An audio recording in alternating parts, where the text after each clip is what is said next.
Fala pessoal, sejam bem-vindos ao canal Janela da Realidade, sua visão clara do mundo.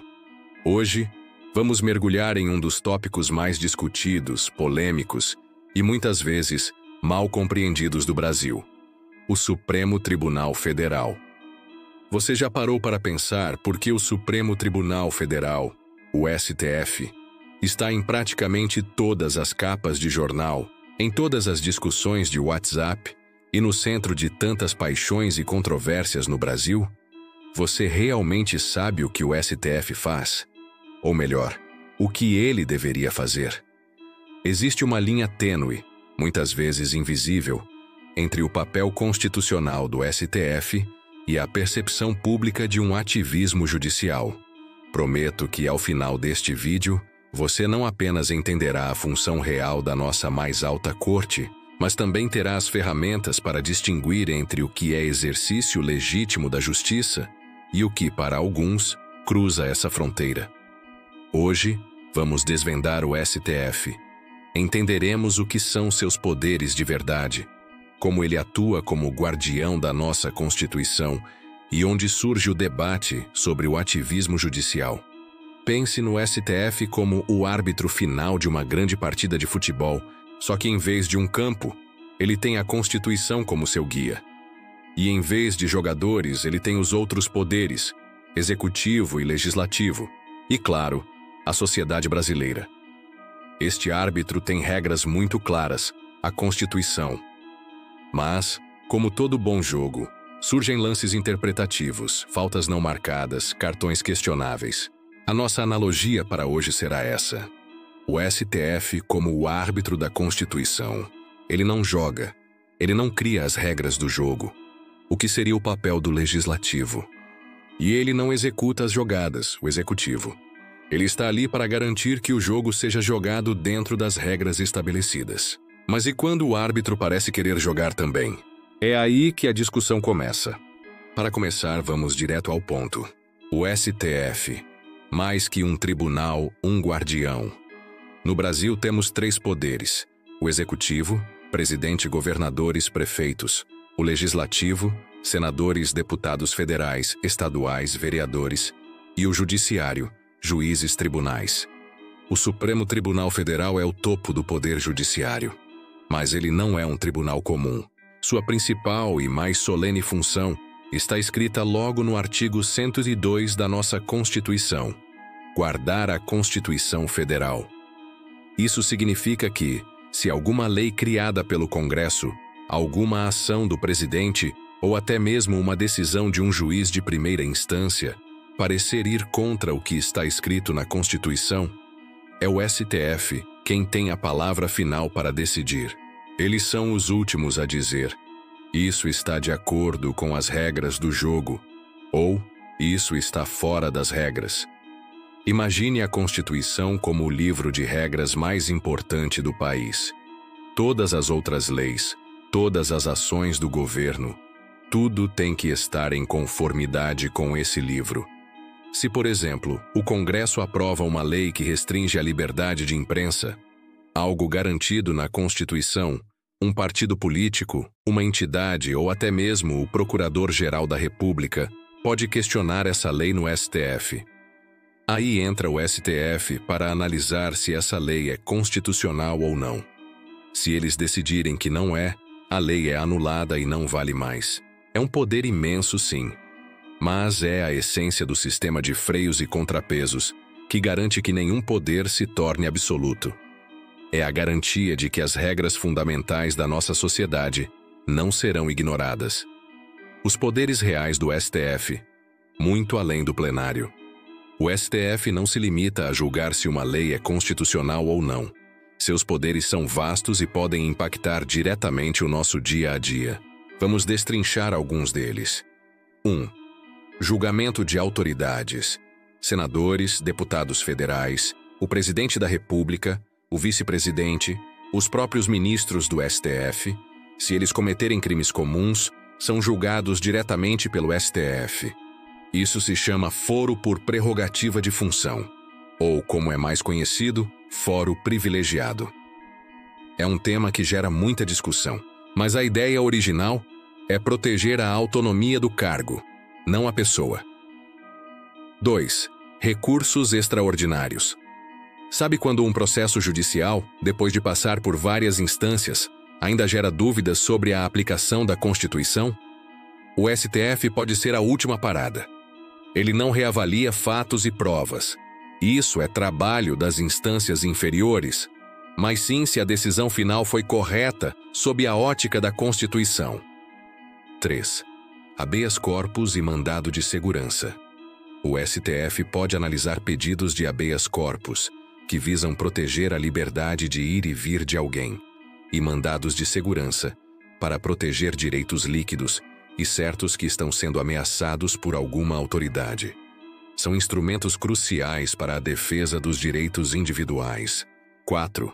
Ações de controle de constitucionalidade. Já falamos delas.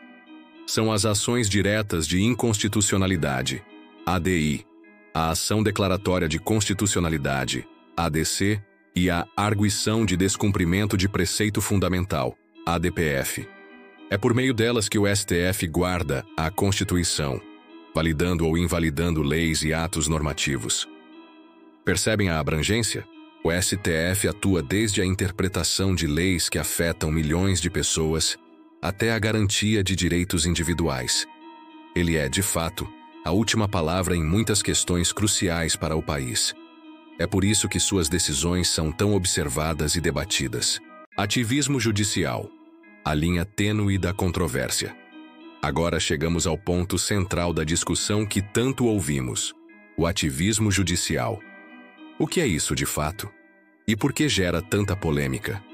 Basicamente, o ativismo judicial é a percepção, ou a realidade, dependendo do ponto de vista, de que o Poder Judiciário, em especial o STF, estaria indo além de sua função de interpretar a lei, e, em vez disso, estaria criando leis ou tomando decisões que seriam de responsabilidade dos outros poderes.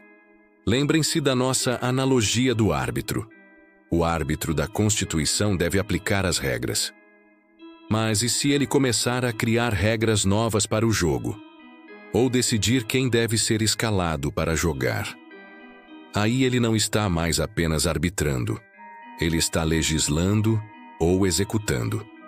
E isso, em uma democracia, é problemático, pois os juízes não são eleitos pelo povo, como os legisladores e o presidente. Exemplos clássicos que geram essa discussão incluem decisões do STF, que, na ausência de legislação específica, criaram direitos ou equipararam situações. Por exemplo, a decisão de reconhecer a união estável homoafetiva, ou a criminalização da homofobia e transfobia por equiparação ao racismo. Muitos argumentam que, ao fazer isso, o STF atuou para preencher uma lacuna do legislativo, que não havia legislado sobre o tema. Há dois lados nessa moeda. De um lado, a crítica de que o STF estaria usurpando a função do legislativo sem ter a legitimidade do voto popular. Os críticos argumentam que isso desequilibra os poderes e enfraquece a democracia representativa. Do outro lado, defende-se que, em casos de omissão do legislativo em proteger direitos fundamentais garantidos pela Constituição, o STF não pode cruzar os braços. Sua função de guardião o obrigaria a agir para garantir que a Constituição seja efetiva, mesmo que isso signifique uma interpretação mais ativa ou evolutiva. A grande questão é: onde traçar essa linha? Quando o judiciário está apenas interpretando a Constituição para adaptá-la aos novos tempos e às novas realidades sociais, e quando ele está, de fato, legislando? É um debate complexo e legítimo, que não tem respostas fáceis. Equilíbrio e desafios. O STF no século XXI. No nosso jogo do futebol, o árbitro é fundamental, mas ele não pode apitar o tempo todo ou mudar as regras no meio da partida. O papel do STF é garantir o equilíbrio entre os poderes e a proteção da Constituição. Vivemos em um mundo cada vez mais complexo, com crises políticas, sociais e econômicas que chegam à porta do Supremo. Questões como meio ambiente, direitos digitais, fake news, temas que não existiam quando a Constituição foi escrita, exigem do STF uma capacidade de interpretar e aplicar princípios constitucionais a realidades novas. Nessa dinâmica que o debate sobre ativismo judicial se intensifica. Há quem diga que o STF é a única instituição capaz de frear abusos de outros poderes, garantindo a democracia. Outros veem com preocupação o que consideram uma expansão do poder da Corte, transformando-a em uma espécie de poder moderador, com pouca responsabilidade democrática. A visibilidade do STF também aumentou exponencialmente. Com a instantaneidade da informação e a polarização política, cada decisão é escrutinada, comentada e, muitas vezes, distorcida. Isso coloca uma pressão enorme sobre os ministros e sobre a própria instituição. No final das contas, o STF é uma instituição vital para a nossa democracia. Ele é o guardião das regras do jogo. O desafio é encontrar o ponto de equilíbrio, onde a interpretação da Constituição seja robusta e garantidora de direitos, sem invadir as competências dos poderes eleitos pelo povo. Então, o que aprendemos hoje? O STF é muito mais que um tribunal. É o guardião supremo da nossa Constituição. Seus poderes incluem julgar autoridades, revisar decisões judiciais sob a ótica constitucional e, crucialmente, garantir que nenhuma lei ou ato do governo viole os princípios fundamentais do nosso país. A discussão sobre ativismo judicial é o cerne da complexidade do STF. Ela surge quando o Supremo, na ausência de ação do Legislativo ou diante de questões não previstas, age para interpretar a Constituição de forma a proteger direitos, gerando o debate se ele está interpretando ou legislando. Entender essa nuance é fundamental para qualquer cidadão que deseja compreender a política e a justiça no Brasil. Não há respostas simples, mas há uma necessidade urgente de clareza. O STF é, em essência, o escudo da nossa democracia, mas um escudo que precisa ser usado com sabedoria, responsabilidade e dentro dos limites de sua própria função.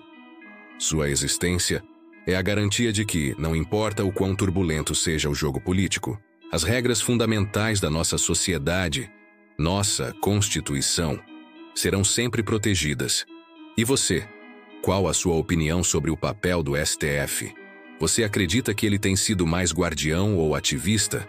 Deixe seu comentário aqui embaixo. Sua perspectiva é muito importante para enriquecer essa discussão. Se você gostou deste mergulho profundo, não se esqueça de deixar o seu like, compartilhar este vídeo com alguém que também precisa entender o STF e, claro, se inscrever no canal Janela da Realidade para mais análises claras e diretas sobre os temas mais complexos do nosso mundo. Até a próxima!